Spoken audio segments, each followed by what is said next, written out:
हे बघा मित्रांनो, इकडे यूट्यूब चालू करताना हा जो प्रॉब्लेम येतोय सर्व्हर 400 असा करून प्रॉब्लेम आहे. तो सॉल्व्ह कसा करायचा आता आपण पुढे बघू. स्टोअरला आल्यानंतर एक मिनिट तुम्हाला दाखवतो प्ले स्टोअर. हे बघा प्ले स्टोअरला आलो आपण. प्ले स्टोअरला आल्यानंतर सर्च आपण करायचं. सर्च केल्यानंतर तिकडे यूट्यूब टाईप करायचं.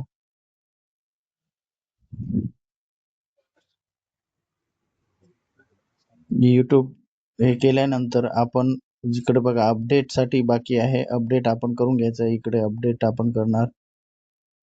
आता अपडेट साठी थोडा वेळ थांबायचंय. जोपर्यंत अपडेट होत नाही तोपर्यंत थांबायचं मित्रांनो.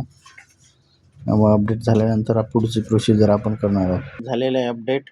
आता आपण ओपन करून बघूया तो प्रॉब्लेम सॉल्व्ह झालाय का. बघा प्रॉब्लेम सॉल्व्ह झालेला आहे, आलेला आहे. यूट्यूब चालू झालेला आहे. हे बघा दिसते का तुम्हाला. अशा प्रकारच्या व्हिडिओसाठी आपल्या चॅनल लाईक करा आणि सबस्क्राईब करा. थँक्यू.